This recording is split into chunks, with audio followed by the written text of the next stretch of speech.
धेमाजि जिल्लानि सिङाव थानाय सिलापथार दख'रा सिलाबारि गामिनि अर्जुन गयारी आरो प्रमिला गयारीनि आंगो फिसाला हरबिन्द गयारीया गोबां समनिफ्रायनो मोन्नैबो किडनिया फेल जानानै गोबां गोब्राब बेरामाव गोलैना दं, जायनि जाहोनाव दुखुथिया नखरा गोबां रां रुफानि हालाय हाफायजों मोगा मोगि जानानै दं।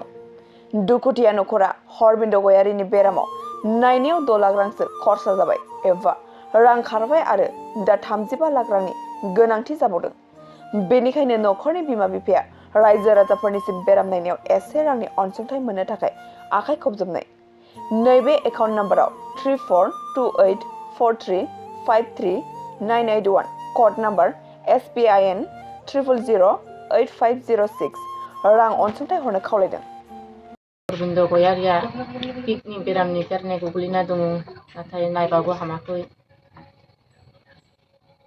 डाक्टर ओरै मेडिकेलाव डिब्रुगड़आवबो थांबाय, गुवाहाटीबो थांबाय, नाथाय हामाखै। खै लाखसो थांखो ओरैनो नायनायाव? नायनायाव थांबाय 6 लाखसो थांबाय ओरैनो गिदिं गिदिंनो, थेवबो हामाखै।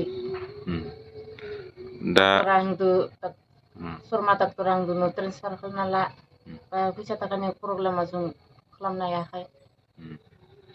फैसा जगार खालामनो हायाखै आरो।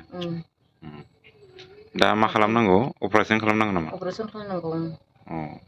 खै लाखसो बिदिनो अपारेसन खालामनायाव? अपारेसन खालामनायावबो बहुत नांगौ होनदों 30 लाख होनदों। दा बे समाव नखराबो अबस्था गैयाना नायनो हानायनि? नखराबो अबस्था गैया। दा बे समाव अनसुंथाइ हिसाबै रायजो राजाखौ मा खावलायहरनो सानदों? अनसुंथाइ हिसाबै एसे साहित्य मोननाय बायदि एसे सहाय खालामनो। बेनिफ्राय दानि जोंनि माखासे बर'नि दैदेनगिरिफोरखौबो मा खावलायहरनो सानो? जिथुनाखि बा जोंनि जेसे हायो एसे अनसुंथाइ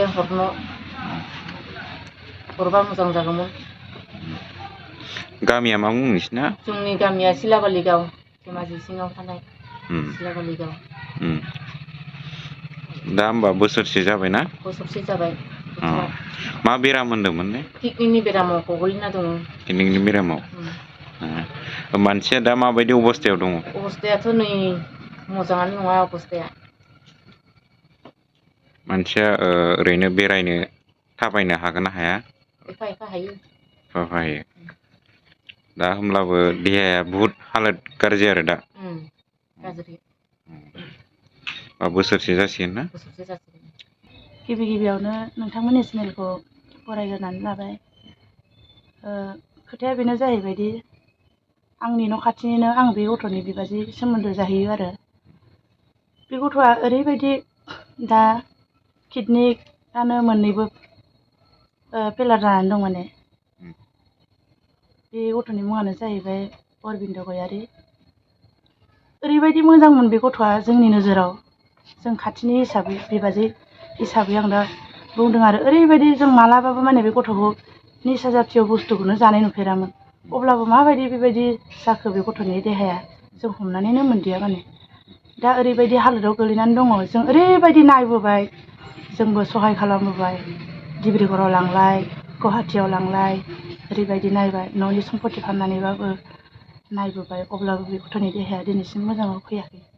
बेनिखायनो जोङो गासैबो रायजो राजाजों लोगोसे जों दा आरो गासैबो जोंनि बर' हारिनि माहारियारि आफाद गासैबो संगठनफोरनियाव जोङो दा गुरैयै खावलायो जे जाहाथे बे गथ'नि देहाखौ फाहामनो थाखाय अनसुंथाइ मोनगोन साननानै जोङो दिनै नोंथांमोननि चेनेलाव बे खोथाखौनो फोरमायनो होननानै सानदों।